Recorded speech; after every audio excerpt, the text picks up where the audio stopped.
Okay, we're trying it a new way now, and I have no idea if this is working because of the delay. But last week we lost all of our comments, which made me super, super sad.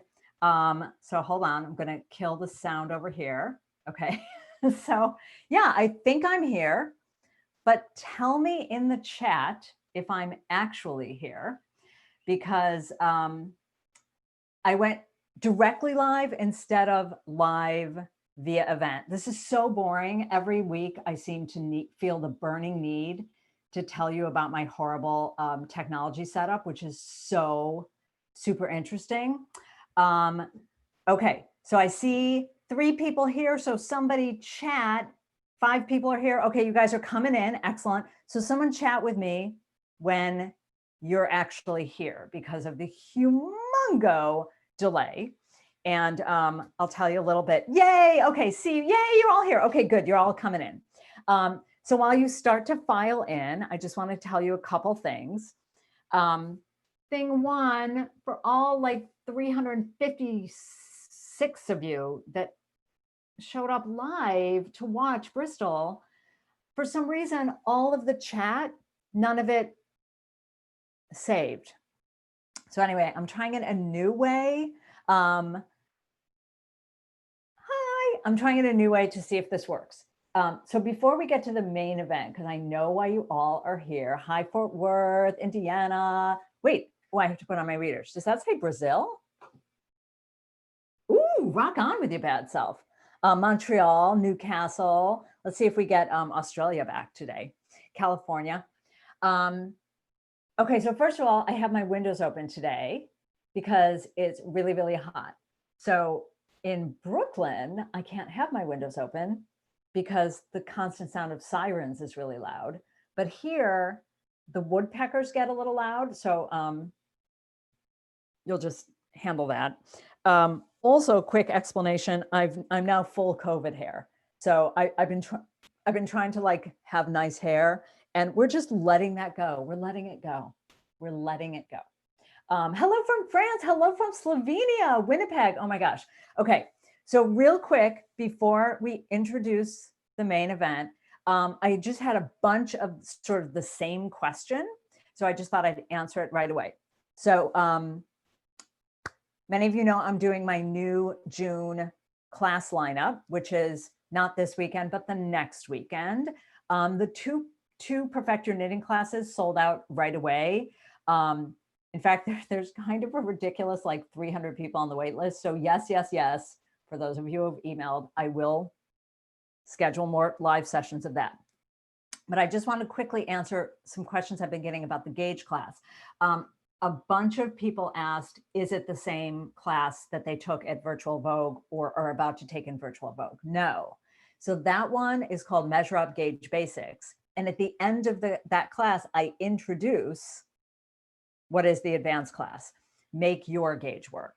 So yes, we'll have a quick review of how to make a gauge swatch that isn't a lying liar who lies to you. But then the whole class is about what to do with your real gauge. So it'll go into like different sizes and how you can use your real gauge to get change stitch patterns and find missing, all that stuff. Anyway, okay, I'm catching up. Oh my God, I'm gonna have to scroll back and see. I know y'all are not here just here to see me, because holy cremoli, Slovenia, France, Palm Springs, Maine, Jersey Shore, Ontario, Arizona. All right, enough with me. I know you're not here to see me.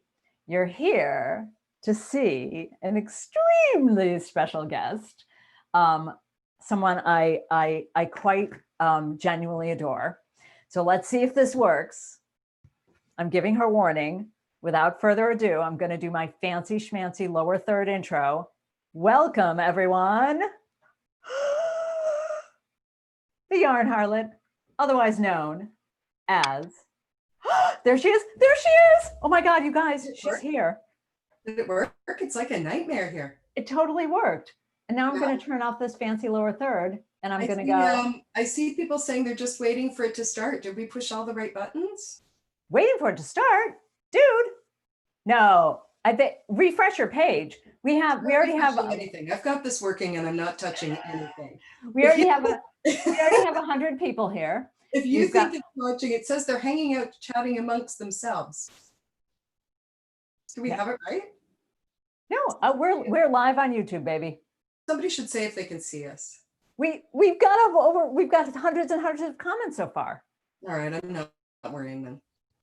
We've got from Slovenia, from Canada, from Central Florida here. Hi from Spain, from France, from Massachusetts, from Ottawa, from Louisiana, from Phoenix, from Colorado, Staten Island, Arizona, Ontario. When I say terrible, right? So, oh, you know what? I wonder if it's called Quarantine Live Yarn Harlot Day. That's the live you should be looking at. That's what I'm looking at. Oh, okay. Well, they're all there. Top chat. See you both. Bay Area. Hi, Steph. Okay. Well, when people talk to you, I'll just read them to you.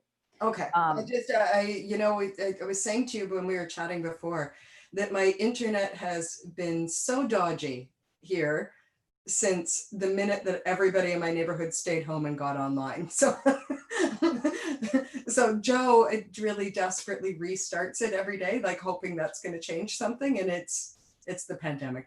The internet is bad because I live in the city and nobody's at work using their work Wi-Fi. So we're all crowded onto this tiny little, I feel like there's a squirrel out there chewing on a wire. Like it's all a mess.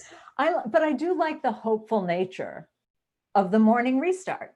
Yeah. Oh yeah. Like, sometimes he starts it multiple times in a day. Like he'll go and he'll be like, oh, it's not good. I'm going to restart it. And I just want to say to him, like, it's not going to work. No, oh no. Just say, oh yeah, that restart. Oh, a restart.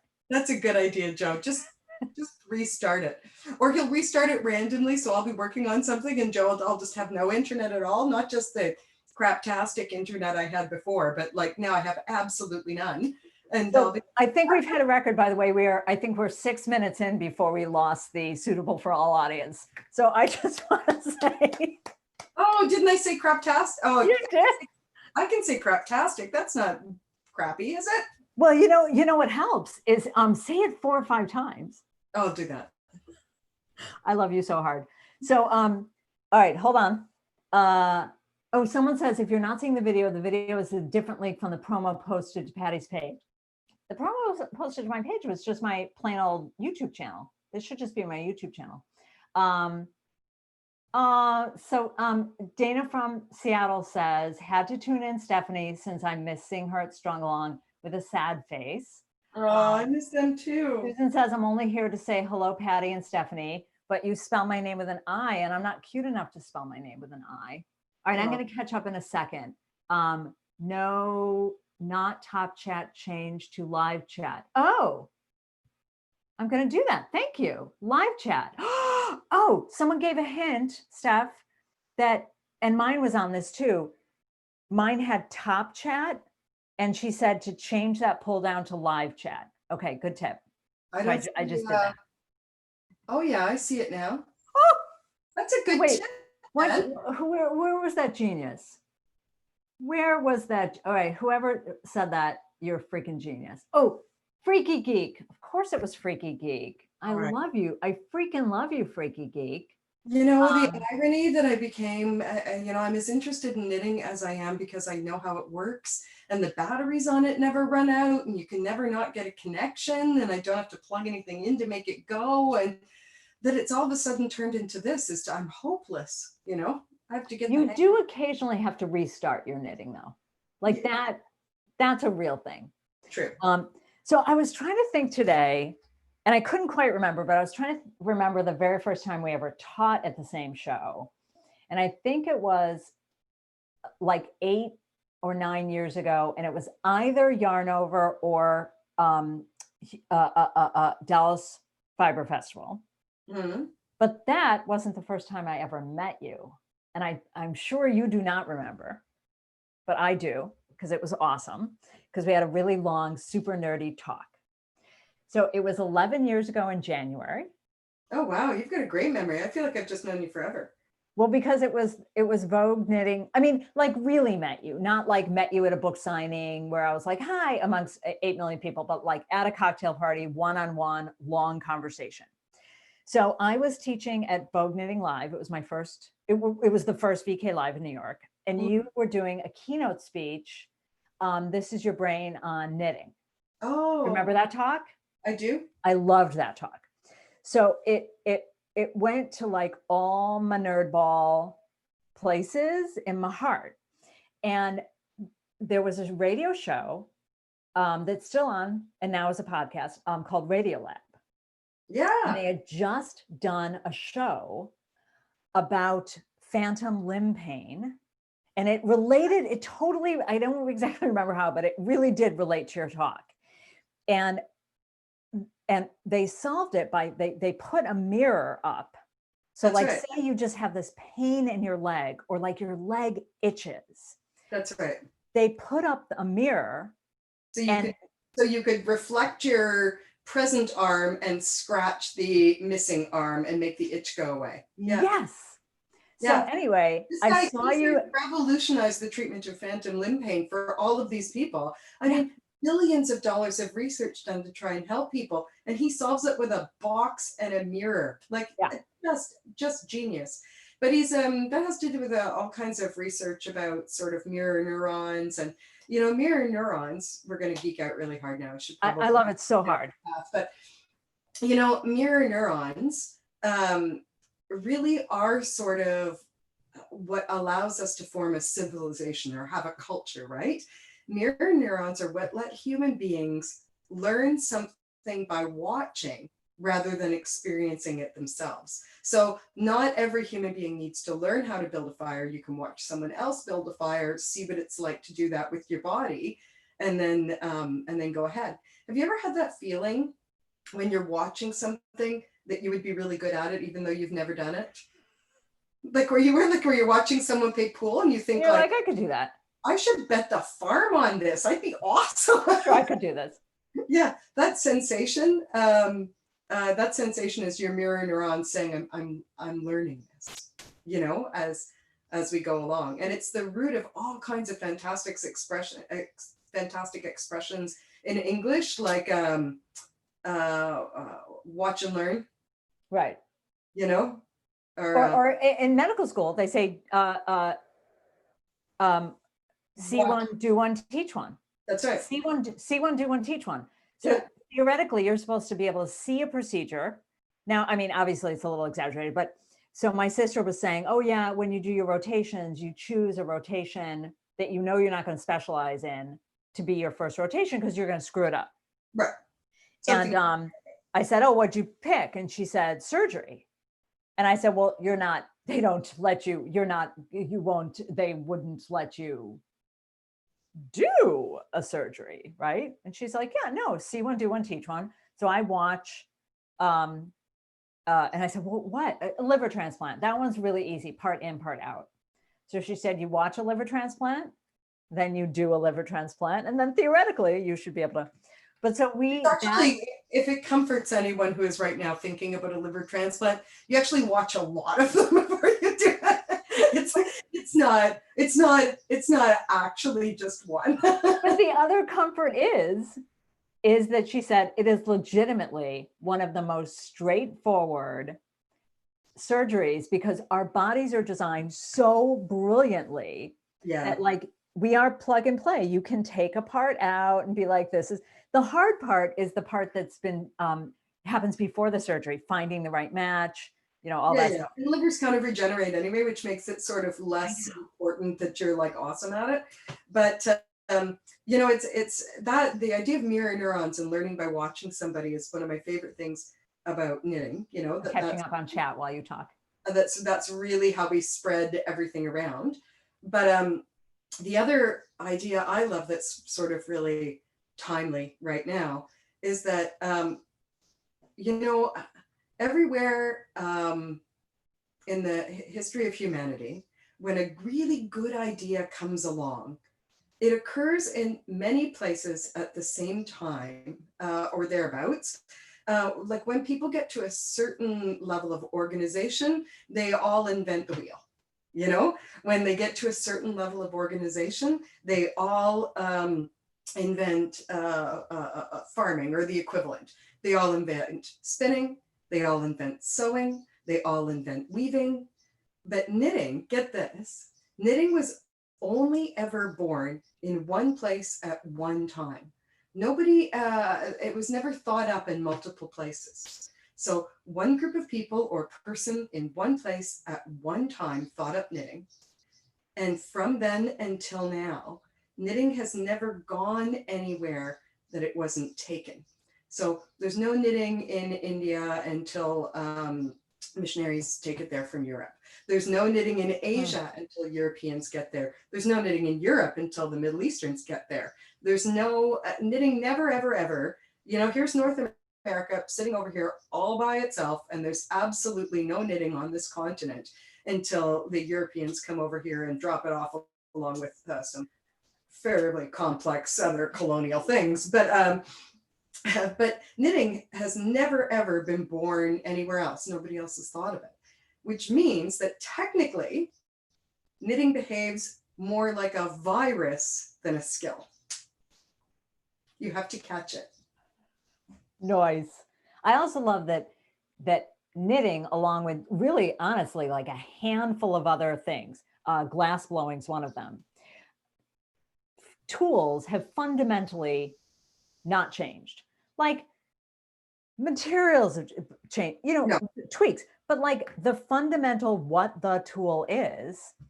And I love that about glass blowing. Like glass blowing, the tools are crazy similar to what the first time anyone blew glass, which blows my mind. Same thing with spinning wheels. I mean, you know, spinning wheels were really just drop spindles that we put a drive band on. Right. And turn that way. Yep, that's it. But it's but knitting, I mean, even though we're still sort of in the first 1,000 years or so of knitting, which means there should still be all this evolution, and there is. I mean, think about it. We've only had circular needles for like 50 years, 60 years. There are still people alive, I'm related to several of them, who think that circular needles are newfangled and ridiculous. You know, so there is some change happening, but I mean, a lot of it has to do with how simple our gig is, right? Like we do one thing, Patty, one thing, pull loop through loop using stick.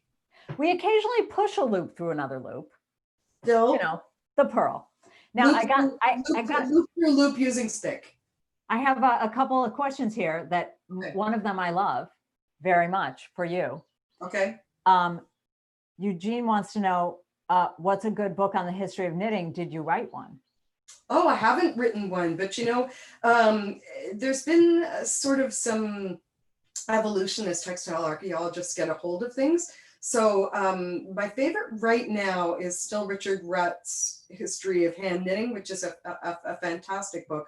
Although the origins of knitting are clearer now than they were when he wrote that. You know, up until, oh gosh, what was her name? Maybe it'll come to me by the end of the podcast.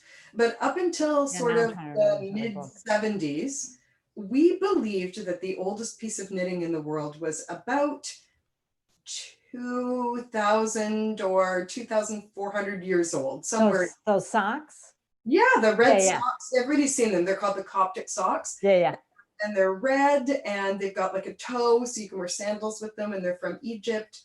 And everybody thought those were the oldest pieces of knitting on Earth, and they're about 2,000 years old or so.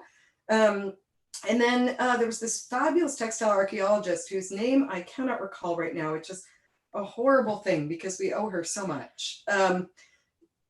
It'll come to you tonight around 2, 3 in the morning. In the morning, I'm going to sit up and be, holy cow. And then you're going to text me and I'll add it in the notes to the YouTube. Yes, you will.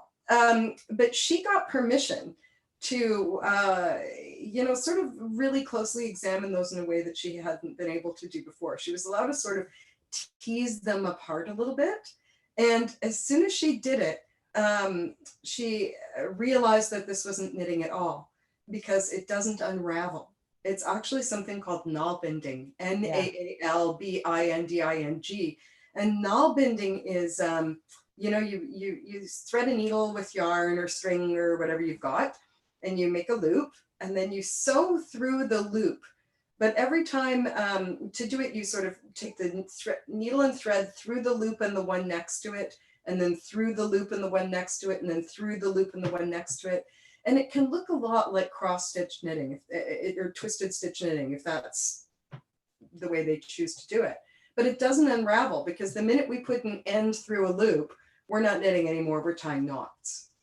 Now we have many other questions and comments for you, including this one, which cracks me up. Speaking of mirror neurons, if Steph would raise her hands a tad, we could mirror her spectacular knitting technique. Good. I dropped my sock. I have to get it. Wait. Very. But I dropped it like 30 seconds ago, and I didn't want to. I'm not sure when Steph knits, just watching it once would do it, but she does teach some great classes on her style of knitting, which someone else wrote. I did. I don't know how did all the different ways to knit evolve? What's that? So, Melissa asks, how did all the different ways to knit evolve? You know, Eastern or Western, or whether you hold your yarn in your right hand, your left hand, whether you put it around your neck, whether you put it, you know, all those different ways. Well, you know, part of the answer to that question is, who knows? We weren't there, you know? So we can't say for sure.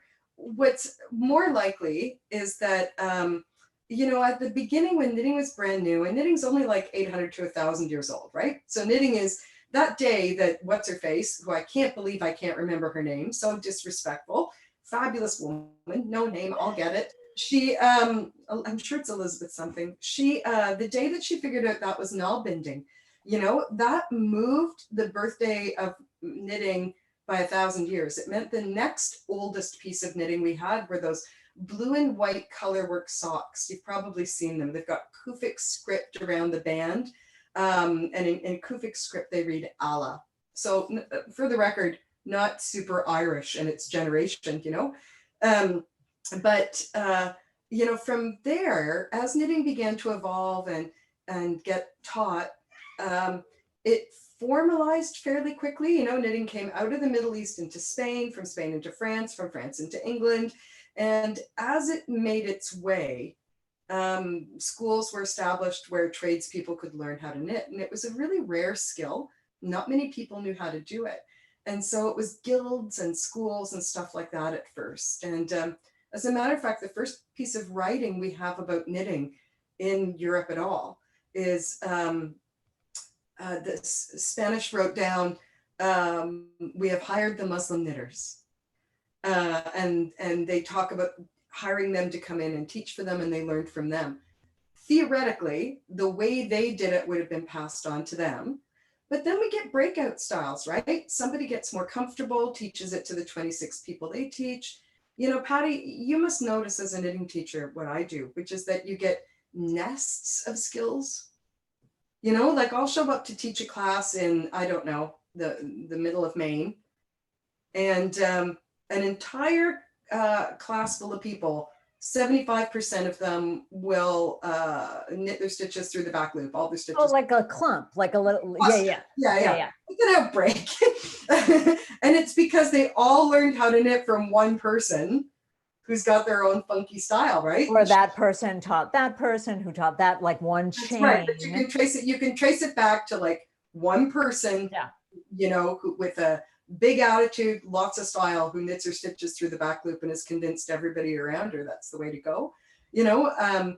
So probably the styles evolved out that way. They also evolve. We get different knitting styles depending on where knitting fits into the context of their culture, right? So if you, if knitting is a special thing that only some people know how to do, that's worth a lot of money, and mostly you make liturgical garments and things for rich people, then the knitting tends to be fine, and there don't tend to be many tools associated with it. It's a sitting down drawing room activity or a workshop activity.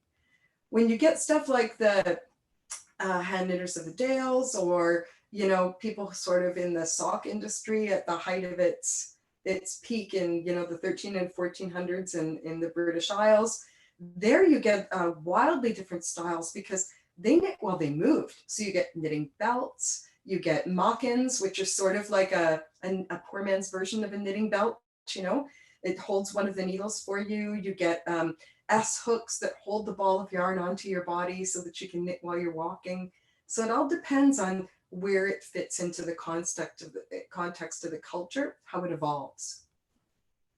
That was super knitting history geek out. I feel like we should talk now about like. Now there's a question that don't answer. I think I can do it. Okay, we'll lower your knitting for a second because I'm not looking. The question was, what is Stephanie knitting? Now I'm gonna go out on a limb. This is gonna be crazy. I'm gonna stab in the dark. Is it a sock? Of course it's a sock. Is it a sock? I'm on the phone. Of course it's a sock. Now, speaking of sock, Stephanie has a new Patreon channel, and she, tosses on a little short tidbit, from time to time. So tell me, the sock repair video. Yeah. This didn't surprise me. What is that? Well, you got like what'd you put up there? Like 5-10 minutes, something like that. A little something. Okay. So I just so happens I'm super interested in the topic. So the mini class turned out to be an hour long. Because here's the thing, the topic was sock repair. So Stephanie might have thought, I'll put up a little video from my Patreons. I'll give them a little something. You wind this chicky poo up. And by the way, out here on TV land, you might have noticed this, particularly if the topic is socks. Set your watch. Probably dinner was ready, which is the only reason you stopped filming. Probably someone called for you and you were like, oh, I should wrap this up. I've probably been at it for about 15. Holy mother of God, it's been 60 minutes. Well, do you know what? I feel like, don't you feel like all the rules around time are broken down anyway? Because no, Patty, nobody did come ask me to do something else. There's nothing else to do, Patty. My Instagram yesterday, I don't know if you saw the post yesterday, was about time. I put up a sundial in my garden, waited for the sun to come and hit it so I could, set the clock, because you have to turn it, you have to set your time, right? And the post was all about how time has no meaning. Here I am setting a clock, waiting to set it for the sun to hit it. And, time in that regard is all up to nature or the sun. And that's what our time is like. Our time is not our own. We don't control it. So for those of you who are like, Stephanie has a Patreon, what is that? I'll put it in the show notes. I'll put the little link there. And this is, Stephanie's not saying this, I am. This is my disclaimer. Just because she did one hour video doesn't mean they're all going to be an hour. This one happened to be about socks. You wind her up. You're not stopping her before an hour, but there you go. The crazy thing, Patty, is how many hours of video I shot to get an hour. Oh my God, it was edited. You guys, it was edited down to be an hour. But do you know what? I mean, I show how to replace the toe and how to replace the cuff, how to fix a hole in the leg. Like, it's useful stuff. Oh my God. I felt like when I decided to do a Patreon, I felt like what I was really looking for was another way to work, right? I mean, it's going to be a while before I'm back in the classroom with all these guys. And, Judith McKenzie and I talk about this all the time, but, we used to joke and say that if we couldn't be textile arts teachers, like if nobody would hire us, we would probably just go teach people at the bus stop, and it turns out that's completely true. Like, here I am separated from you guys and I'm like, there's got to be a way, and there is. And we're all, there are all these people at a bus stop on their phone watching you repair a sock for an hour. I know. Do you think they're really at a bus stop? I haven't seen a bus in a while. Yeah. Well, the buses start running. They're at a metaphorical bus stop. Yeah. The other book I was trying to think of when someone asked about the history of knitting. Do you have No Idle Hands? Yeah, that's a good one. That's more interesting. I mean, that's a more recent history of knitting. And it's a particular, it's a one it words. Is. It's knitting in America specifically, I think, isn't it? Yeah. Well, but it's knitting activism. So a lot of it is about, mm-hmm. specifically about activism? There's a fabulous book. I don't know where else you can get it now. I'm probably doing wonders for my pandemic here. No, it's good. Don't touch it. It's is a fabulous book. I got mine from Schoolhouse Press. Meg Swanson's got the best books over there. But there's one called The Hand Knitters of the Dales, which is a fantastic. Oh, I don't have that one. It's terrific. It's a slim volume. It's not very big, you know, and it's not. I like that your mind for slim volume, FYI, was this. That's what you Well, just no, like literally did. it's a slim volume, but it's probably only about 100 pages. But it's about, you know, it's about the size of I don't know, 20. Wait, can you say what was it called again? Hand Knitters of the Dales. Okay. Really interesting stuff. Making my shopping list. Chat amongst yourselves. Do it. Knitters of the Dales. Okay. So I'm going to put your little Patreon thing because that's super awesome. I'm familiar and with. I did it a little bit differently than when you get there. Some people, I've had some mail from people because they're confused. Because usually the way a Patreon works is like you subscribe for like X dollars and you get these 3 things. And if you subscribe for more dollars, you get more things. And if you subscribe for more dollars than that, then you get like, I don't know, my phone number or something, right? You don't get that, by the way. But that, my poor little Canadian socialist heart just couldn't take it. So when you get there, you're not going to be able to find more than one tier. There's only one. It's $6 for a month, and whatever I put up there, I put up there. It's probably going to continue to be an hour long. Like an hour-long video on socks. On soccer hair. But that's, I just couldn't get my head around the idea that people, especially now, the idea that people with more money should have nicer things than people who didn't have much money. So it's got Canadian style pricing. There you go. So speaking of Canada, we have every country has their heroes. And about 5 minutes before I logged on, I got my phone alert that Larry Kramer died, who is one of my great heroes. As John Lewis would say, he was made good trouble. He was a good troublemaker. He was probably one of the fiercest troublemakers of our time.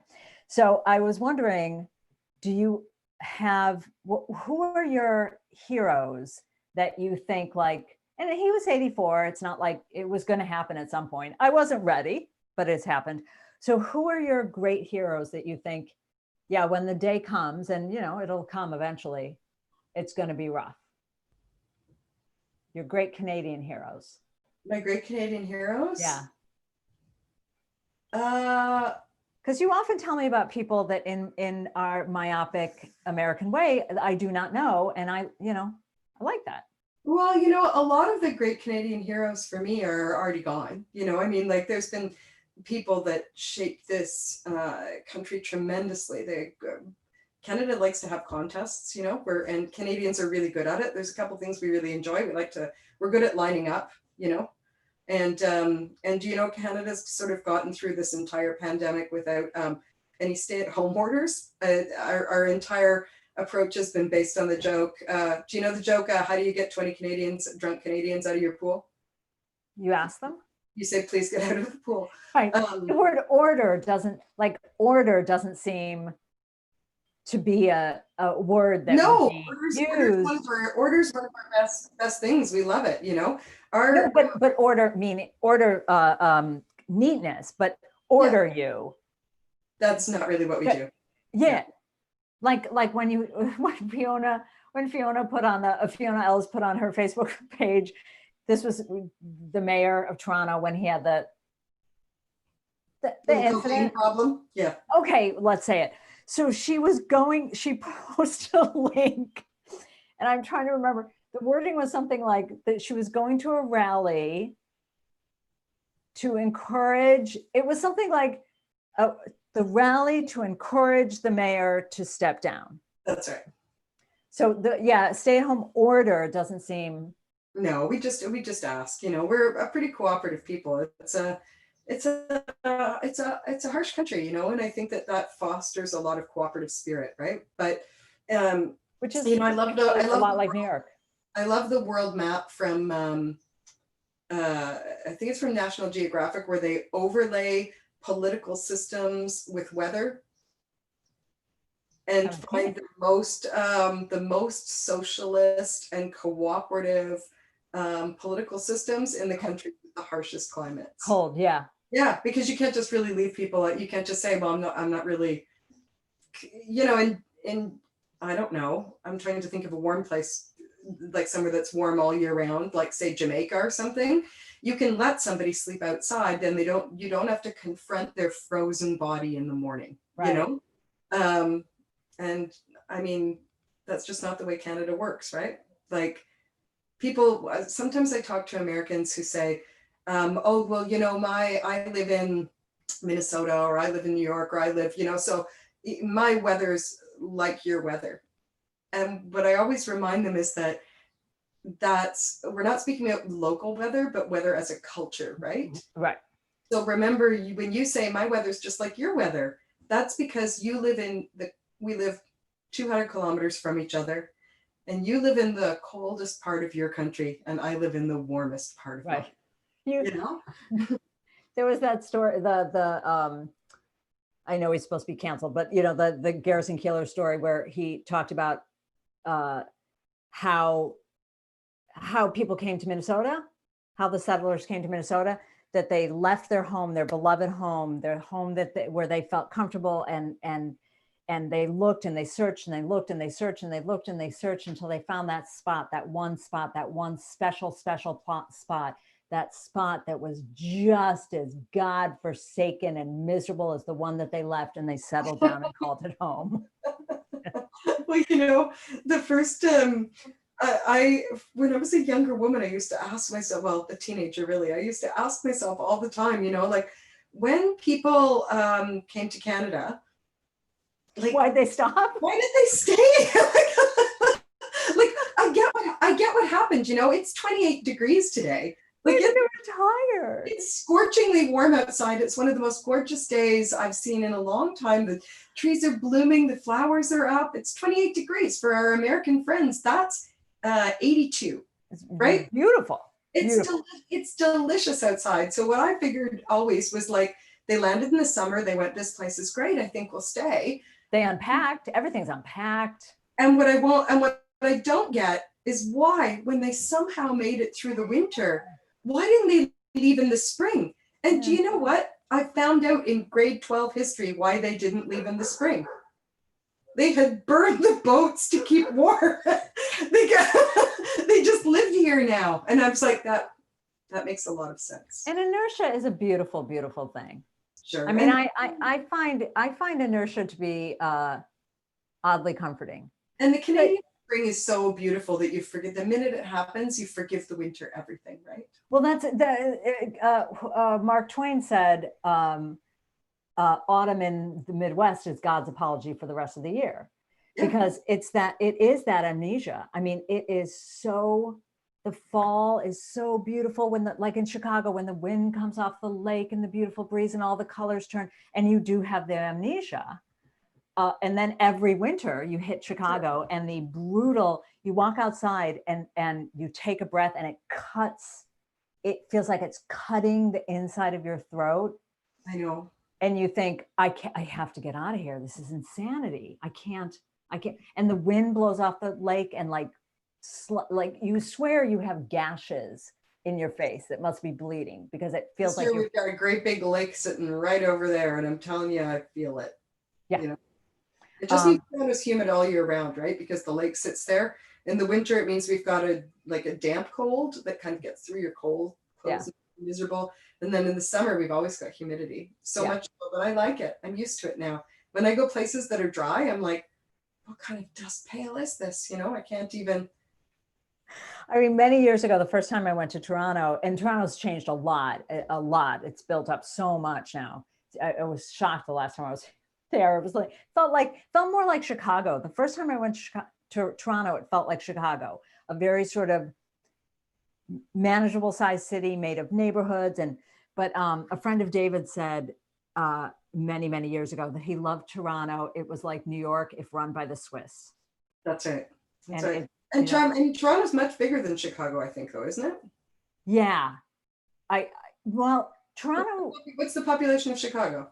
oh, population wise, I'm sure it's bigger. Geographically, Chicago is very spread out. Yeah. So it's very large. But what you said about cooperation in tough areas, like that is how I've always felt about New York and New Yorkers in crisis, because we can be really mean. First of all, we're really mean to each other when things are going well, but we're very nice to tourists. The tourists don't feel like we're being nice, but we are. We're just nice in a different way. Like as soon as you see a tourist lost, you kind of go up and go, where are you going? Where are you going? What do you need? Where are you going? And I love the way they're almost like they're kind but resented at the same time. New Yorkers, we're just right. They're like, "Are you lost? Where are you trying to go? Right. What's your problem?" And right. I mean, it's genuine help, but it's like New York style help, you know? Yeah.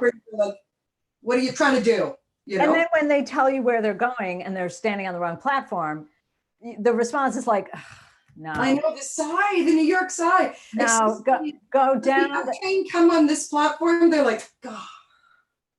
No, let me tell you what you got to do. You got to go up the stairs. No, I'm like, okay. Yeah. But you know what? I'm just going to get the app. But by the same token, they would never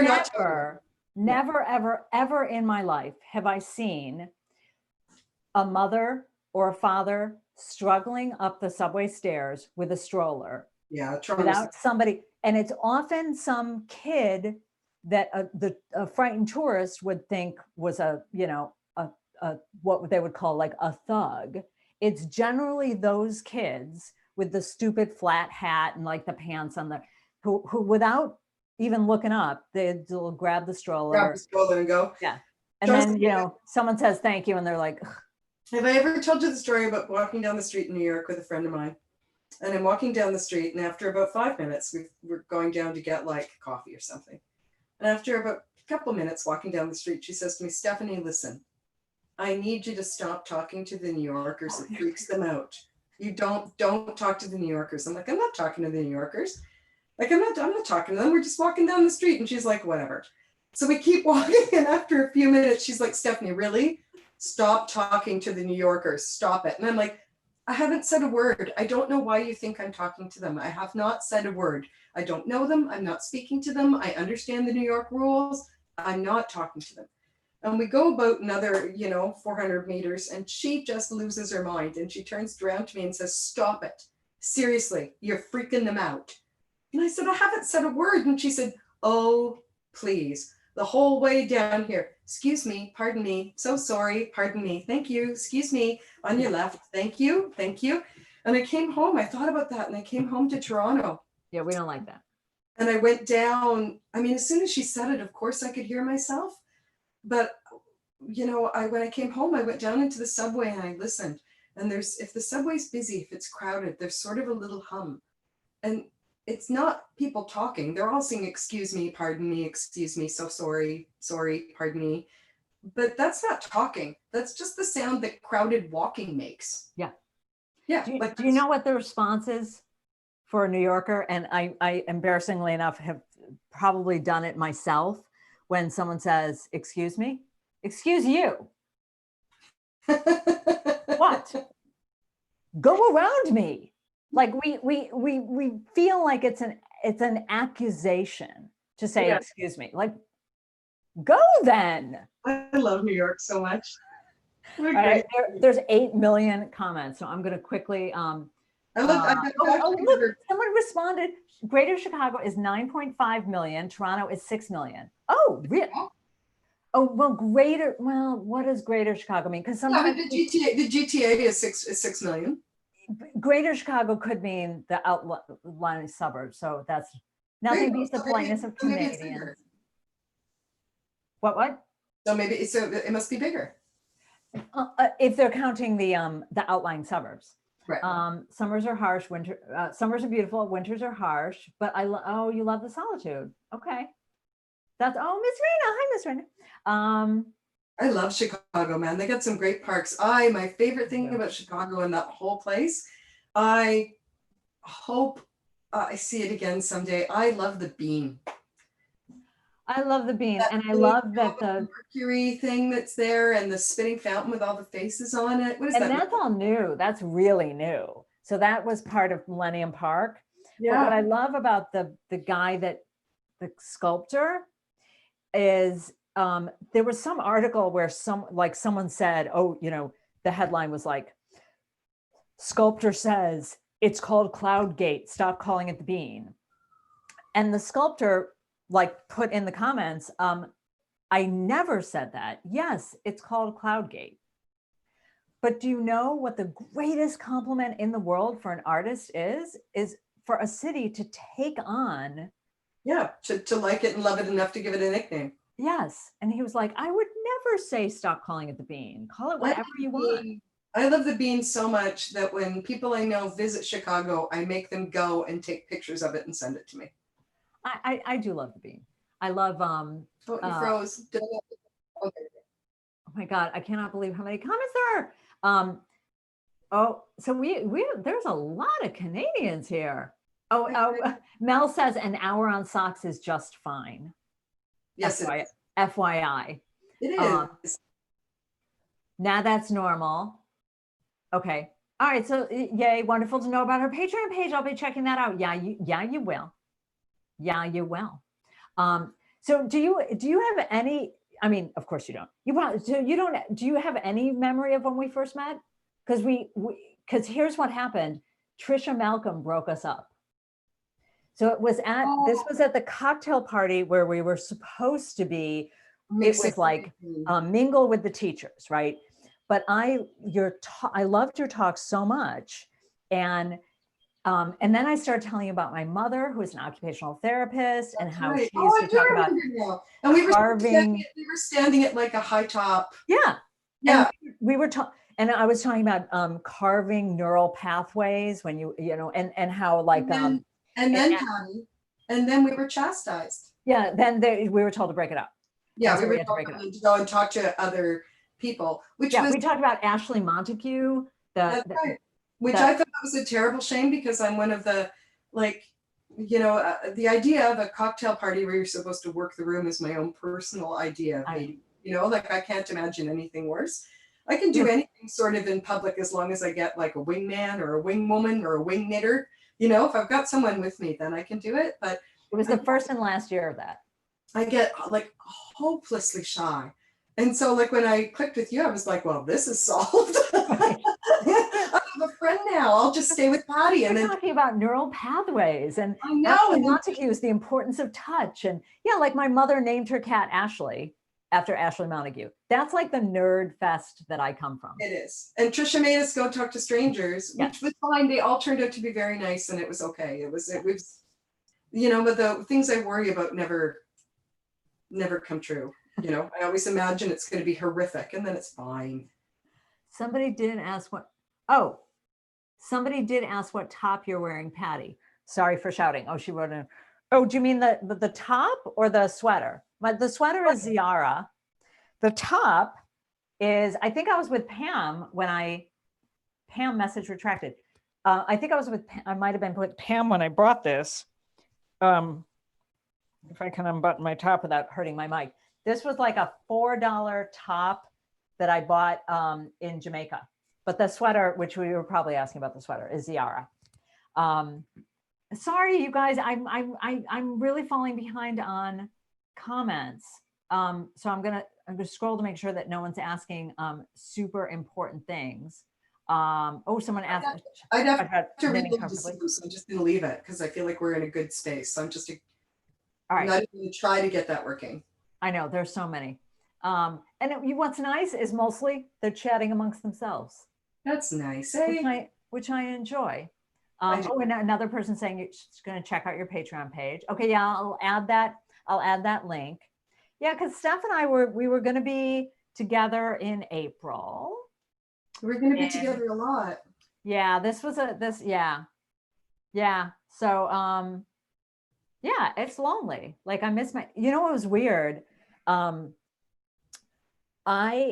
miss knitters. I miss being with people who I mean, I'm lucky to be stuck in the house with Joe. I shouldn't say stuck in the house.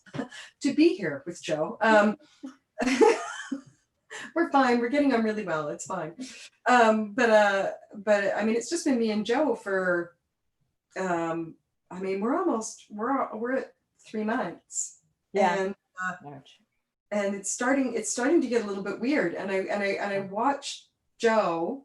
I watched Joe try to care about the things that I care about, because he can see that I'm, lonely. We're all lonely and stuff. And so like he tries really hard to like talk knitter to me, but I can, it's a weak effort, despite all these years living with a knitter, he's still sort of, he tries, but he gets it wrong. So he'll say things that, Yeah, I was going to ask, like, what does he say? Like, what is that, worsted? Like, what's a... No, like he'll come over to me and he'll be like, so, doing some knitting. And I'm like, yeah. And he's like, did you bobble anything today? Like he just kind of uses knitting words, you know what I mean? Like how's that SSK to the cast on going? That's right. That's right. Have you knit two together on this project, or is that something you do like with just some of the time? And I'm like, thanks for trying, honey. That's so sweet. That's so nice. He also like talks knitter if he's trying to get lucky, so he'll be like, Nice. I feel like that's probably garter stitch. Once when no gardens walked up and like roughed him up in an alley, like even if he got a really good look at it, he wouldn't know garter stitch. He'll be like, he wouldn't. He would say something. Joe still says things like he calls cables. He'll be like, you should do some of that fancy knitting for me, like a pair of socks that are that fancy knitting. And I'll be like, what kind of fancy knitting? And he'll be like, not the fancy knitting with the holes, but the fancy knitting with the ropes. With the like crisscrossy bits. The ropes. Yeah, he's a sailor. So he always says with the ropes. And I'm like, oh, cables. And he'll be like, right, do that. David followed his biggest triumph with his biggest failure. And Kim was there for his Indigo, Kim McBride Evans, Indigo Dragonfly was there for his biggest win, because it was in her booth at Asilomar. And he loves colors. He loves yarn. He loves to touch yarn. He loves, like, he'll be happy in a yarn store because he loves colors and textures, and he really is into that. And so he was looking at one of her yarns, and he I swear to God, he did this. What is this, fingering? And Kim goes, who is he? That's amazing. And then how do you wreck it? So then when we go back home, his mother's Afghan, which is sitting on the couch, has been there for years. And it's cabled, and it's a very traditional Aran pattern, just very simple, like, 3/3 right cross, little seed stitch, some little honeycombs, just, he called it crochet. I'm like, fingering weight? So close. Yeah. Oh my God. So close. So hard. So hard. Oh, so people are going to Zoom knit night at their yarn store is very good. I did my first, Johanna says, my husband asked me this morning if I was going to take anything apart today. And ironically, I am removing 2 tight sleeve caps. So like, do you think he just felt? Now, here's the thing. You have to wonder, what level of ripping are we doing? That someone just casually mentions, will you be removing any of your knitting today, dear? I know, like I know they're listening. The people who care about us are really listening because they've got some of it, right? Like, if you're not listening and caring, then you don't learn the word bobble, especially since I've probably only knit like 15 of them in the last 25 years, right? Like, yeah. I think there was the 80s, there was a lot then. Yeah, I forgive you.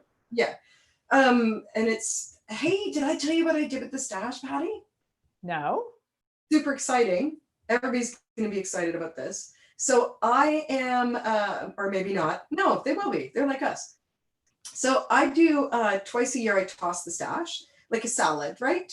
Because all the stuff that is bad for yarn, like sunlight, dark, undisturbed places. You understand Those toss are, also means throw out. So we got frightened here in America. yeah, no, toss like a salad. I move what's in the back to the front and what's in the front to the back, and I have a look at it and I kind of organize it and I reacquaint myself with what I've got. And you say, oh, I forgot about you. You're so yeah. And I check for any damage, because if something was going wrong in there, yeah. it's better to catch it before it gets really ugly. I know yeah, it happens to the best of us, but so I do this tossing of the stash kind of spring and fall because that's when pests are most active. So now's a great time to do it, by the way, if you haven't, guys. Now is like, at least in the part of the world where I live, this is peak moth. If you're going to have a moth problem, it's going to be like right now. So go look at everything. So I went into the stash just to make sure we're good. And I got rid of some yarn. Rid of how? I gave it away. There's a senior center down the street where you can drop stuff off. But like, no, I didn't throw it away. No, but I like took an honest look at who I am as a person now and threw away like the mint green, chunky, brushed mohair acrylic blend from 1982. You have acknowledged that you have moved past a batwing sweater in mint green, chunky mohair. Like I am very proud of you. I think it's important to acknowledge that that is not happening on my needles. No, and do you know what else I got rid of is I had this package of Kid Silk Haze, which is a yarn I have a terrible weakness for. I'm fully familiar with your issues. Yeah, it's not my bad boyfriend yarn, but it's like close to being my bad boyfriend yarn. And it's not your bad boyfriend yarn, because it does inexplicably, deliver. I had in the stash a bag, so 12 balls. This represents, sure it does, but I had this bag of 12 balls of electric purple Kid Silk Haze. How electric? Like that, it's like I don't even see anything in near me that's that colors. I love like you could turn off the lights and read by it, or yeah, like a bright purpley violet. Do I have anything in color? No, because I hate it. So there's nothing that color here. But I hate it. And the only explanation I have for what this was doing in the stash was, I swear to you, in the names of all things woolly, Patty, was 50% off. I mean, here's the voices. I was like, here's the voices inside Steph's head that I could almost hear. Well, I mean, maybe as a little pop here and there, or I could hold it together with something, and that might be. I'm sure. 12 balls. Do you know how many meters are in a ball of Kid Silk Haze? I do. A lot. It's a lifetime supply. That is a lot. Of a yarn I love and a color I hate. Like I don't think I've ever been drunk in a yarn shop, but like there has to be some kind of explanation beyond 50% off. Like it's. You just did you ever watch the Mary Tyler Moore Show in your youth? Yeah, I did. You just sounded exactly like one of my favorite episodes ever, which is when Rhoda borrows money from Mary, and Mary's like, you pay me back whenever, don't worry about it. But then money does get in the way of their friendship, and every time Rhoda buys like a new blouse or something, Mary gets upset. But what's happened is that Mary has been admiring this car. She wants to get a new car. She loves this new car.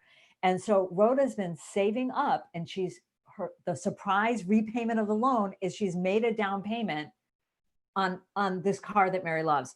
So they go to the dealership. They're in the middle. It finally all blows up. They're in a fight. And then she reveals the gift. Except she doesn't say that this car is going to be her gift. They're there, they're looking at the car, and Mary mentions that, she hates that color. That color's terrible color. And finally it's revealed. She says, yes, Maya, she'd always call her Maya. The car you love and the color you hate. Yes, Maya. That is how I'm, so anyway, the car you love and the color you hate. The yarn I love and the color I hate. Yes, I have no explanation for what came over me. Not drunk on fumes, someone wanted to know. Yarn. I actually, well, as soon as I said that, I had to take it back. I have to admit that I have been drunk in a yarn shop. Yeah. I forgot, yeah. I mean, we used to have knit night at Let Us Knit in the summertime with bottles of wine, and drunk is a strong word. But I didn't buy it there. Loosened. It doesn't make any sense. Loosened. Gently lubricated. Someone said, oh, this is adorable. Laura, Stephanie, you don't put your stash on Ravelry. First of all, before I even finish the rest of the sentence, Laura, have you heard the expression break the internet? Okay. Ravelry doesn't have the bandwidth for that to happen. But anyway. You know what? My stash isn't that big, actually. I mean, I know it's bigger than most people would expect. Like, I do have a stash room. I think what book was the closet in? Yeah. What was that? I'm not saying there isn't a lot of yarn. There's a lot of yarn. What book was that? You remember the story? There have been so many. It was your daughter had a friend over and she went to hang up her coat, and your daughter said, "No, that's the yarn closet. The coat closet's over here." And her friend was like, "The what?" And your daughter was so confused, like what part of the yarn closet doesn't make sense to you? What do you not have?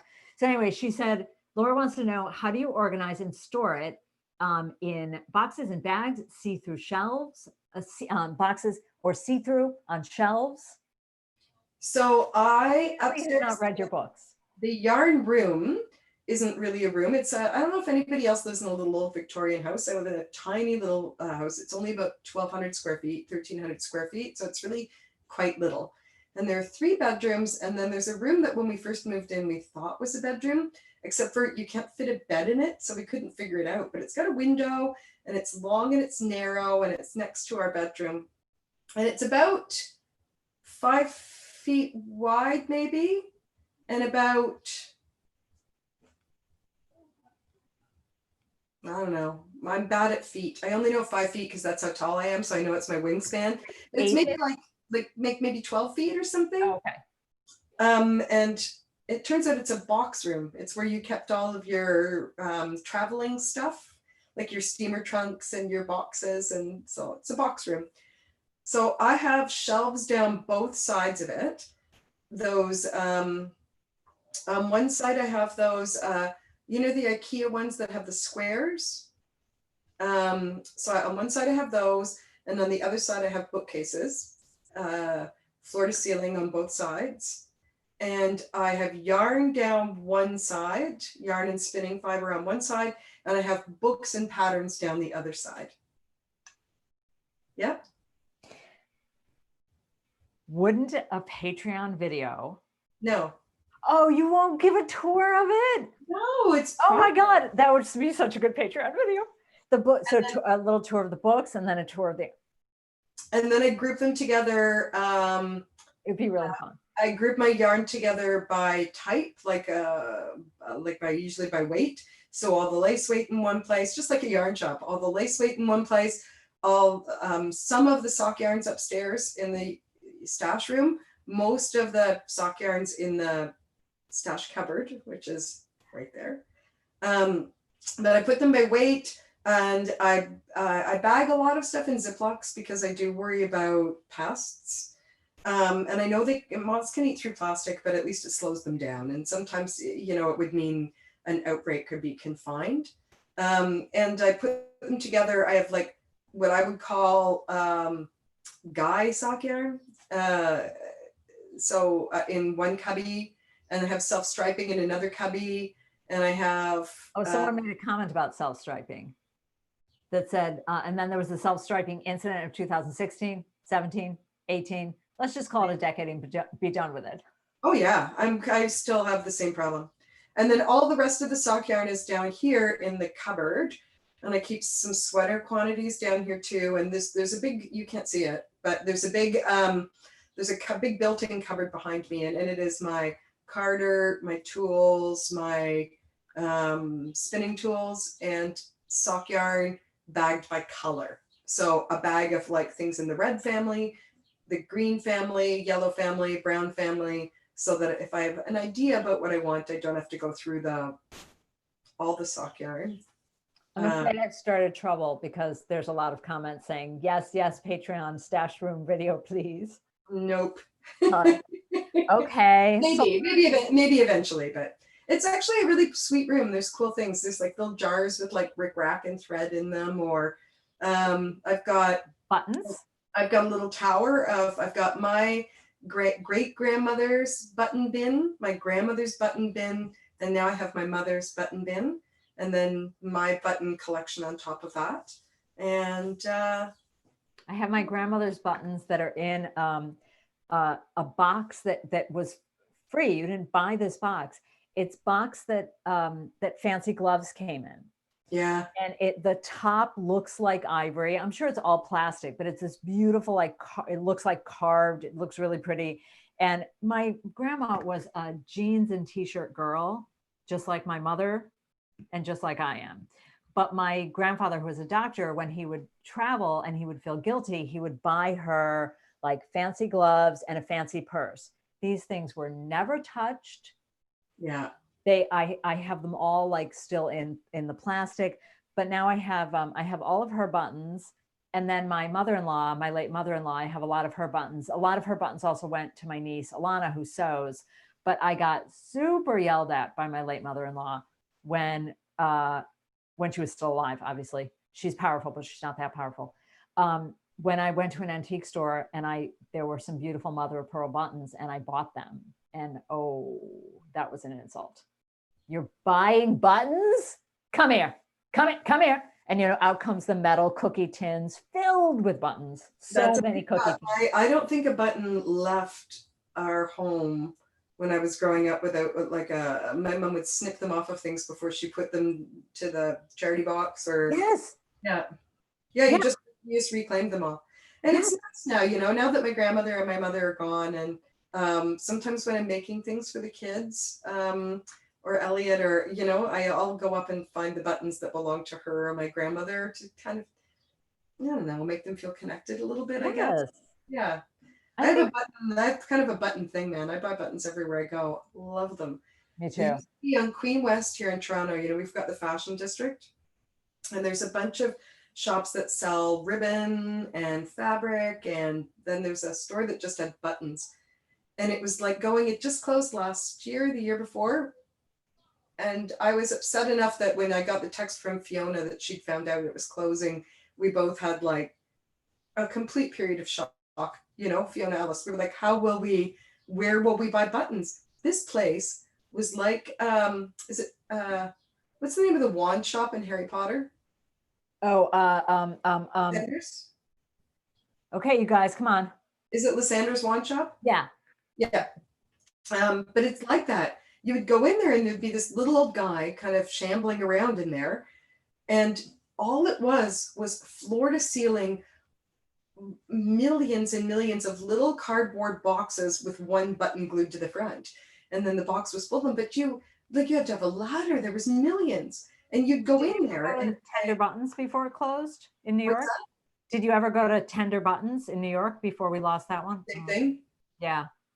But I mean, you go in and say to the guy, I'm looking for a blue button, maybe should have maybe be a bit round, and he would be like, color.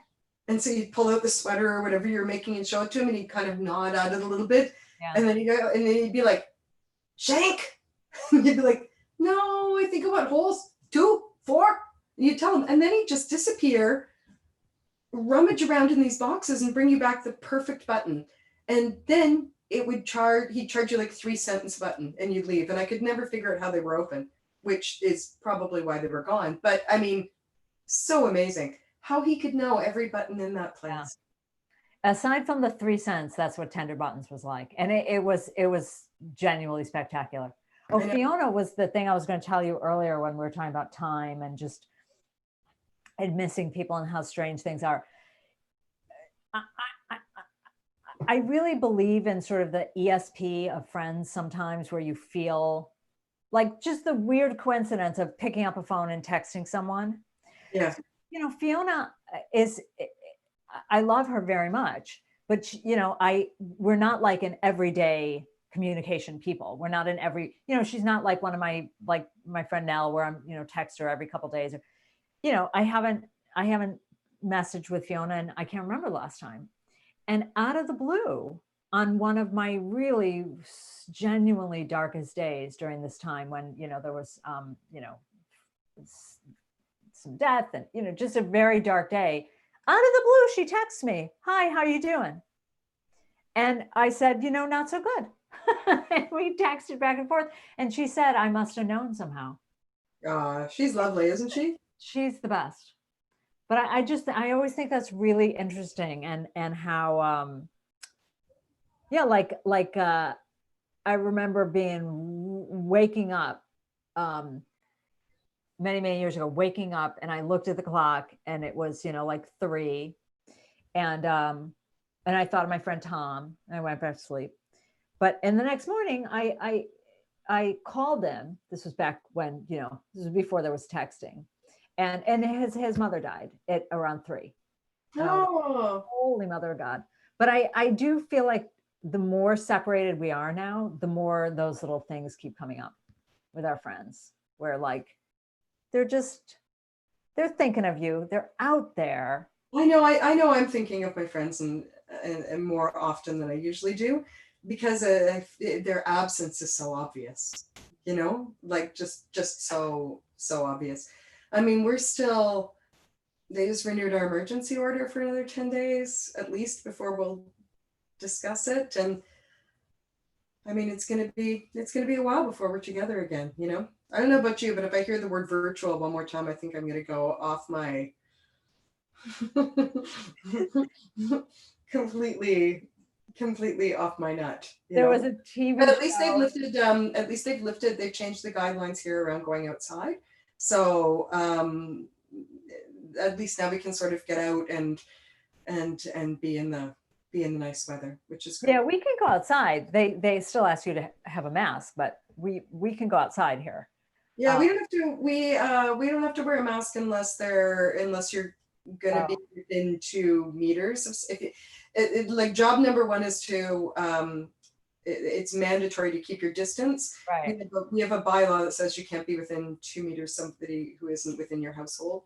Right. But 1 alpaca apart. Yeah, if 1 alpaca apart. We say a hockey stick here. The right length. Yeah, 1 hockey stick, 3 geese. Oh. But I forget what I was going to say. Oh, so your friends are so keenly felt the absence, and they. I can't remember. It's gone now. Pandemic raining. I miss them so much I can't even remember what I was thinking about. But yeah, it's in the beginning they were saying we could only go outside, like you weren't supposed to leave your house except for like 30 minutes of activity a day, and an hour for kids. So, and 1 person grocery shopping for a household every week. So it's nice now to hear that we can go out in the sunshine as long as you can keep your distance. Yeah, the grocery thing. The mask thing. Yeah, we're supposed to put on a mask if you might be within 2 meters of someone else. The recommendation for us in New York is just wear them. But if you're going to be out like in the woods or something, have it around your neck, or if you're biking or if you're jogging, so that you can quickly pull it up if someone passes you, is basically the recommendation. The shopping thing is tricky because we try to live by one or the other recommendation, but we can't do both. One is saying, please try to reduce your trips to maybe twice a month, like every other week. And the other says, and please try to only have 1 per household. But if we're going to do every other week, David can't carry everything by himself. So either I'll wait in the car and he'll text me, and then I come to the front door and I help with the bags. Or I just go in and we go fast. Joe's our man on the outside. So Joe is going grocery shopping once a week, but when he goes, he shops for 4 families, so that those people don't have to go out at all. So How does he manage everything? Does he have he has cards? a really complicated list and app system. And I meant physically manage it. Does he have like a cart? yeah, but grocery carts. Oh, okay. Yeah. And when he pushes that to the car, so then the car carries things after that. Oh, yeah. I haven't really been anywhere it's been a while, months. I've gone out. We go hiking. We take a walk in our area. I go outside. I just haven't Yeah. been to the shop or anything like that. We went to the hardware store. That was an exciting outing. That was yesterday because we're hanging outdoor lights. And so we needed the cable and we needed the turnbuckle and we needed the cable crimper, homeowner stuff. We needed to buy a plane to plane down our doorway to put in a screen door. Oh my God, this has just gone into really boring land. All right, I'm catching up. We're talking about knitting again. Now we're talking about going to the hardware store. You see how this has all reduced us to? We're like, and then I went to the hardware store and it's the most exciting thing ever. Windsor buttons closed in 2013. Oh, tender buttons, a lost treasure, says Terry. Yeah, it was. Oh, Michelle says, I still cut all the buttons off my clothes. If the clothes are too bad to donate. I totally do that. Someday her daughter or granddaughter is going to be really glad she does that. Yeah. I mean, I loved it. Then my grandma would sometimes either, she would just put a little bit of thread on a needle and thread them all together and tie it in a knot, like, so that here's 6 together. Or if there were larger holes, she would bend a paper clip and just shove them all through the paper clip and then close it up again. So there's 6 that match. She's a better woman than my mother and grandmother who just fling them all out of it. So every time you want to use them, you have to like dump out the whole bin and root through it until you find 6 the same. I kind of like it. It's a process, I thought the person back there who asked about managing my stash. Yeah.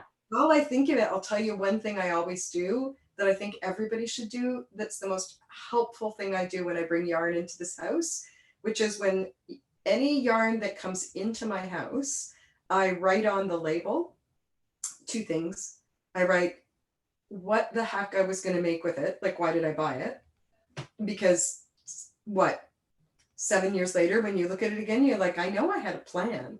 Like, so question number 1, because it's going to be us. So you always have some notion, like No. I don't always do. But if I did, if I bought it one of the things I love the best about my stash, and maybe yours too, is I have this sort of romantic thing where I think about it like every skein of yarn that's in my stash right now, at the time that I bought it, it was going to be next.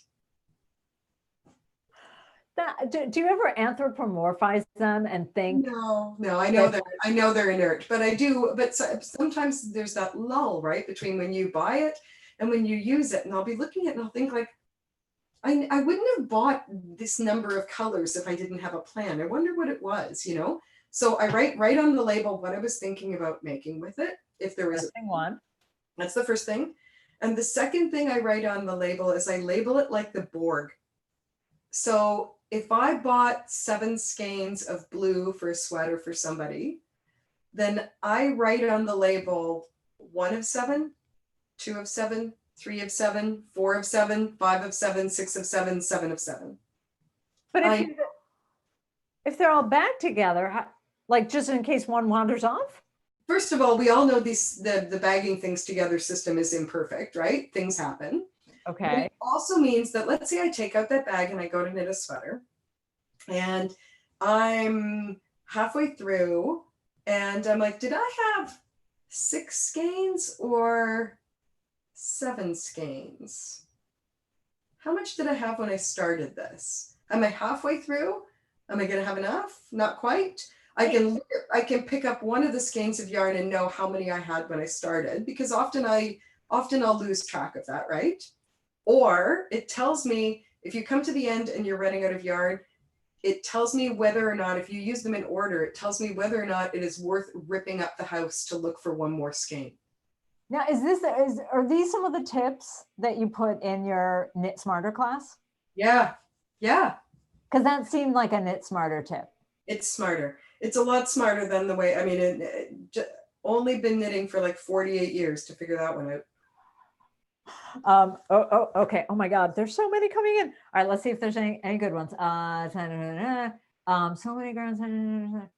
So many grams I know have decided. Oh, grams. See, I read grams like a weight. Grams meaning kids. Oh, more buttons in Louisiana. Button vault. Has Stephanie thought about doing any of her classes? Oh, so someone wanted to know, has Stephanie thought of doing any of her classes online? Well, you are doing the filming for the Patreon now. So Yeah, you're like little mini classes. I mean, an hour ain't that freaking mini, actually. no, it's not that many. I mean, they're going to take as long as they take. They're going to be as long as they are. We're going to see. And I've got a few other fun things that I'm going to post on there too. One of the reasons I wanted to do it was because I know there's a few other people in the textile arts and arts industry who are in the same position I'm in. Their job went away. So I'm hoping that I can pay other people to contribute stuff sometimes. So we'll see what happens. But the video class thing, I don't know. I know it's really working for you, Patty, but I don't think I think I really like the idea of people being able to rewatch and slow down and go back and look at it again. The video class thing, I worry that my skills aren't up to it and then I'll miss you all too much. I did a one fun thing that I think I'll try again. I did a Zoom knit night for my Ravelry group. And so I set up, they call them breakout rooms. So there were like 57 people that RSVP'd. And so we had 5 rooms set up. And so that people could actually knit and chat. Like, yeah, I think that's really nice. But Meg was making a pair of socks a couple of weeks ago. And she was like, Mom, my SSK looks funny. Like, what's wrong with my SSK? And I'm like, well, show me how you're doing it. And she showed, and then we get like 15 minutes of this.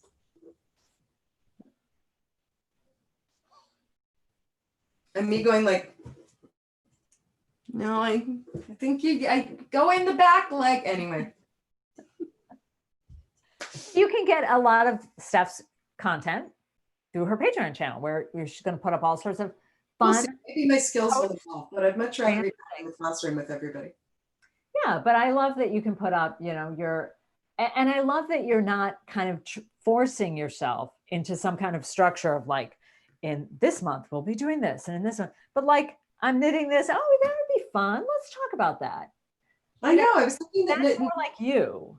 It is more like me, and I think that, and I think it's really interesting too because it lets me spend as much time with the topic as I want to, and if that particular thing isn't interesting, well, next week there'll be something else, But if you really want to spend an hour talking, picking up stitches, then we can just do that, And on the Patreon channel, are people allowed to like type in like, oh, would you ever consider showing us blah blah blah?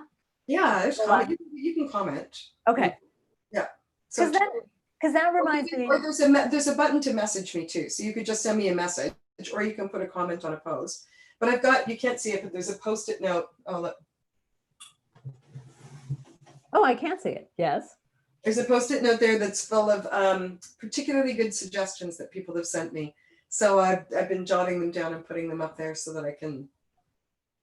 Because then it is kind of like some of your live classes they have a basic, they have a bones, there's a structure there. Yeah. But then it depends on what, like when we were at Strung Along, and there was a Fix It class that you did that was really about come with your questions and like, oh, that's a good one. Okay, let's dig into that for a while. Yeah. And so the Patreon channel with people being able to say, oh, can we talk about blah, blah, blah, is kind of like that. It's, it allows you to go wherever. But it does. It seems more like me to me. And I mean, maybe my skills will get better and I'll feel more comfortable with the video thing, but right now it doesn't feel right for me, And I think you're doing your video thing. Yeah. Your edited video thing. Right? Because I swear and drop things. I can't be live. This is really hard. I know. So when I invited Bristol, because she had done this thing on YouTube, and she's like, oh yeah, that took me a long time to edit. And I said, oh, we're just going live. She's like, oh, okay. I kind of talk a lot. I'm like, have at it, baby. This is just us live. Oh, so, someone said I put a copy of the pattern I was going to use for the yarn in the bag with the yarn. So I remember what I bought it for. Also smart. Very good. I used to do that. I used to be a project buyer, not a stash buyer. So I would go, we had a yarn store called Smiley's that was all in Queens. There was super deeply discounted yarns. And I would go with my magazines or sometimes patterns that I would, print up from Knitty or, and I'd bring my Vogues and I used to rip out the patterns from Vogue and bag them with the yarn. And I said that once in a panel discussion at Vogue. And it was like I was on a panel discussion and I said, well, so what I do is I like to kill puppies. I just find it convenient. I mean, that's how, so I said, I tear the pattern out and I bagged it with the yarn. And this woman on the front row went, and then I said, are you okay, ma'am? And she said, you don't ever tear up your Vogues. Have you ever heard there's a concept in stand-up comedy, Patty, called losing the room? Where you can feel that you've lost the room, that these people aren't with you anymore. Usually I manage to do it by saying something like, don't really care for dogs, and then notice the person I'm talking to is wearing a button that says like President Dog Lovers Association of America, but yeah, losing the room. So I just rip up the Vogue. Yeah, but I love and I loved, it wouldn't have been as meaningful without the Long Island accent of like, you don't ever tear up your Vogues. No. And you get, here's what you're going to want to do. I love the expression, here's what you're going to want to do. They said that the lady at the Wisconsin my favorite expression in the whole world is, you hear it, I don't know if there's any part of the States where people say it, but in Quebec, you'll often hear people say, they'll be looking for something or whatever, and they'll say, like if you're looking for the broom, I look in the closet and there it was, gone. That's a little, so there's a there it was, gone. Yeah. There's a Yiddishy backwards talk that we do. That's not like that because it has more to do with the grammatical structure, but the concept of there it was, gone, is a little bit like the way that my people talk, which comes from grammatically and structurally how Yiddish is structured. But things like not so much with the enjoying of that. Yeah. Or I liked it not. Yeah. That's a. My husband's a Newfoundlander, and one of my favorite things that he'll say if he comes in and things are kind of in a tip, there's a lot going on, he'll walk in, take a look at the mess, and say, hey, what's after happening now? Which means, what is occurring in this place at this current time? Yeah. But I like that. What's after happening now? I'm like, but the after of it also implies a certain, and what you're going to do about it next. Yeah, what's after happening now? Like it's a really interesting expression. One of my favorite expressions. Newfoundlanders always also say something you'll like, which is if they don't know who you are, and they wonder sort of, who your family is, or they'll say, so who knit you? No. Yeah, they say, who knit you? Really? Where do you come from? Who's your family? That one I've never heard. Yeah. I do like in the South, it's probably just exploded with Newfoundlanders with charming expressions, I'm sure. My grandma and grandpa, after World War II, they ended up settling in the South. So it was a very strange upbringing for my mother, born in Brooklyn. But an expression that simply means maybe or perhaps that I enjoy from certain parts of the American South is might could. Might could, yeah. Yeah, might could. could do that. I Yeah. could. Joe's I dad could says, anyway. Joe's dad says, could have done. I For, like for if I maybe did, did you enjoy it? Maybe you said could have done. could have done. Could have That was done. good.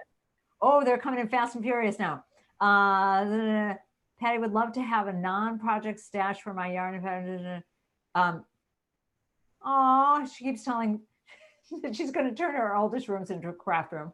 That's good. Oh, my Irish Nana used to say, what are ye after now?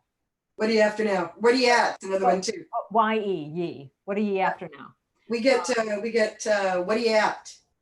What are you at? What are you at? Which means like what are you up to? What are you doing? What are you at? Oh my God. If these comments don't save, I'm going to be really sad because I could not. Emily said, oh my God, you ripped out patterns. Patty, I'm shocked at you. I didn't look. Look. Okay.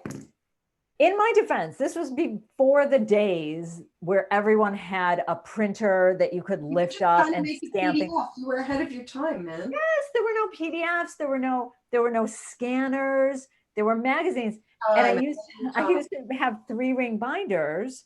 So I would take 3-ring binders and I would buy those little plastic sleeves. And then I had dividers.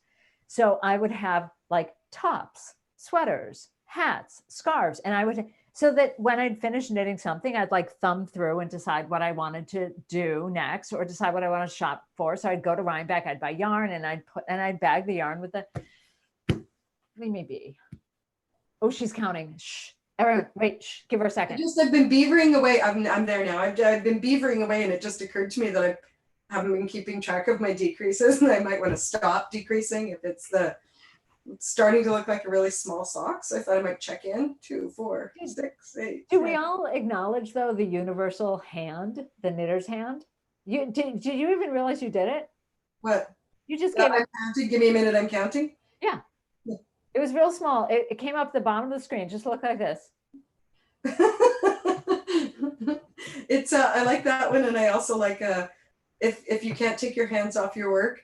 I think I've never met a knitter who doesn't do this, where they're sitting there knitting and somebody will come up and talk to them and they say 29, 30, 30. Yes, the loud counting is good. Oh my God, Steph, we've been on here an hour and a half. I should probably let you have your life, but I'm going to scroll. Oh, I still have yarn from Smiley, says Mel. This is kind of my life right now. Sheila, Smiley's is still around? I thought Smiley's is closed. All right, I'm scrolling, seeing if anything on Easter. Any more questions that burn in people's hearts? Yeah, that's what I'm looking. Oh, sock mending. People are enjoying the sock mending idea. Put a copy of the bag. Yeah. Oh, thank you. I love Patty's Zoom knit night. Yay. Yeah. Okay. Elizabeth said yes to Zoom knit night, but we need longer than an hour. So I will discuss that with the husband. He was getting dinner ready. Oh, Andrea says, glad to see Stephanie. Miss Port Ludlow. Stay safe. Thank you. Oh, I miss Port Ludlow too. Yeah. And we'll get together again soon. That was unspeakably beautiful. When I arrived at Port Ludlow, and I got to my room and I immediately texted, I texted Steph and Debbie. I think I said something like, I'm trying to remember what I texted you. I was like,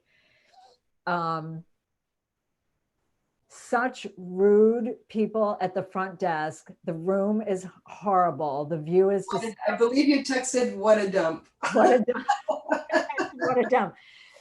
So the room had this beautiful view and it had a like a big giant bathtub. Cascade mountains and a jacuzzi tub. And yeah. I still remember when I invited you to come and teach there.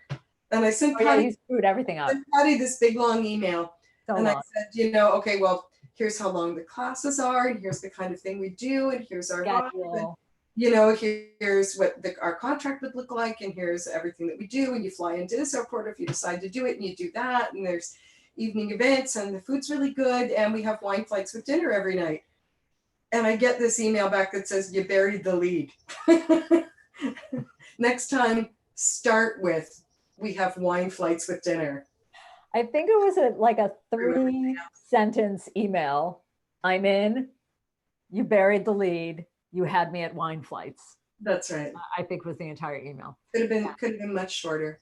It, Much shorter. it was a beautiful location. But I believe that we will all at some point be in beautiful locations again. So I'm going to ask you the same ending question that I asked Bristol, although I believe I know the answer, which is, and I don't want to say when life is normal again, because I don't like that expression, because first of all, what does that mean? But when you're able to do something that you have not been able to do, when you're able to do a thing, what is the first thing you want to do as soon as you are able to? If I can do anything, like there's no rules, I would want to have a big family dinner like we did before, and I would like Joe's parents there and the girls there and Elliot there, and I mean, we did that at least once a week, and I miss them all so badly, so badly. So I'd have dinner with my family, fill the whole house up, I'd have everybody I love under one roof at one time. It will happen again. There was a song from a Chicago band, and there was a line that I loved, and it was, I had a dream, my life was complete, everyone I loved was living on my street. Oh, that's so nice, eh? And I love that. But I heard a news report that made me feel like a little, it was specifically about New York, but like, listen, if you can do it here, you can do it anywhere, because we're the epicenter of the epicenter, which was, they were talking with a doctor, and it was, planning for Memorial Day and what are safe travel things. And the doctor said, this is the time when you can start slowly expanding your circle to other trusted people that have been being very safe and been self-quarantining. And so I'm going to start doing that. There was some talk that they would, I don't know what they call that in the States, but here in Canada, we're calling that double bubbling. So right now you're supposed to be in your bubble, your household bubble, and you don't have physical. You said something about it. You said on Instagram something about Elliot, and you said double bubble, and I was like, and I had no idea what you were talking, what that meant. The idea is you right now you're supposed to be not in all of Canada. I mean, much like the U.S., different parts of Canada are in different phases of whatever this is. But the idea is that when you're sort of at peak and everything is difficult, you're in this bubble. You don't see anybody outside of your household, and that's still where we are in Toronto and Ontario. But other provinces where there is less, they've moved through and they're starting to open back up again a bit more. Like New Brunswick, I think, was the first ones to get it. They introduced a concept called double bubble, where two household bubbles can combine as long as it's sort of like it's a joint decision. You have to agree to only see them, and they have to agree to only see you. So there's a monogamy situation. There's a whole monogamy thing in it. Yeah, but it's called the double bubble, and then Newfoundland got it, and I forget where else they have it now. I think BC is on the edge of a double bubble, but Toronto, they were saying every week they sort of hold it out in front of us that maybe soon we'll have the double bubble. And so can I tell you when I read that? Okay, wait. When you posted that about when you double bubble, you can't wait to see Elliot or something. So I thought what you meant, there's a thing on YouTube of a woman that built like a bubble hug machine. No, Patty. And I thought, like, is that what she's talking about? Do you know the video I'm talking about? I'm glad that you didn't leave a comment to do with any of that. Do you know the video I'm talking about?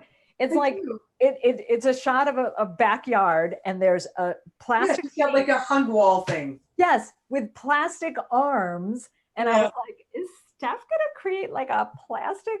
I know, the veterinary thing, and then veterinary sleeves. And then Elliot will be like Bubble Boy, and no, that's what I thought. No. Double bubble, but we're not there. We're not there yet. All right. Well, It's gonna happen though. It's gonna happen. last week, when I was trying to Bristol last week, they were talking of opening Broadway at Labor Day, and now they're talking January. So And last Labor week, Day is Labor Day is September. Yeah. So Maybe. now they're saying January for Broadway to reopen. But I stopped a couple of weeks ago for the sake of my own mental health and happiness. I'm trying to right now do like a really Zen thing where this is the way things are right now, and I don't know when they're going to change, because I was getting really hung up on like, well, maybe this will be possible at this time, and then I'd be all heartbroken when they changed. I know. You know, when I felt like took it away from me, you know.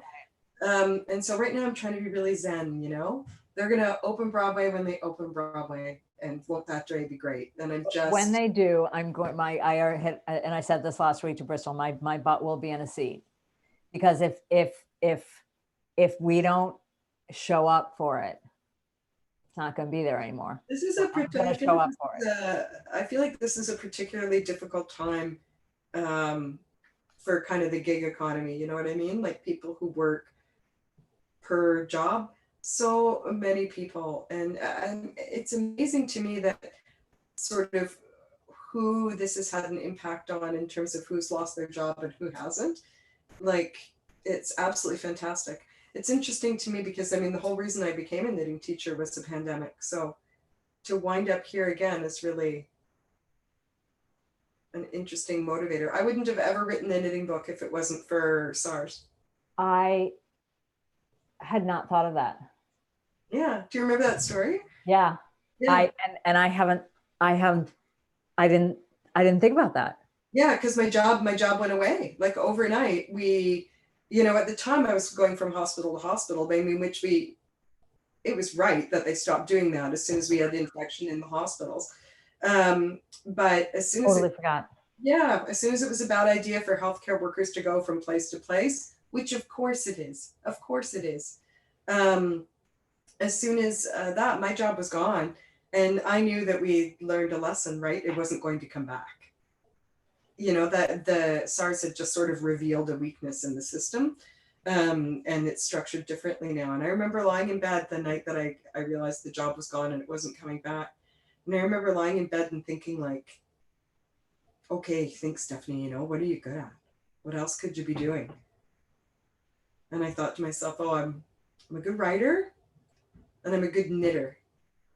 And literally the next thing I thought was a swear word, because I could not imagine how those two things could possibly go together. But I can't believe that. And I did not make that connection at all. I know.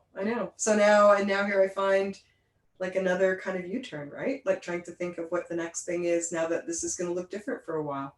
Well, here I'm going to start trouble again. Okay, great. Sorry.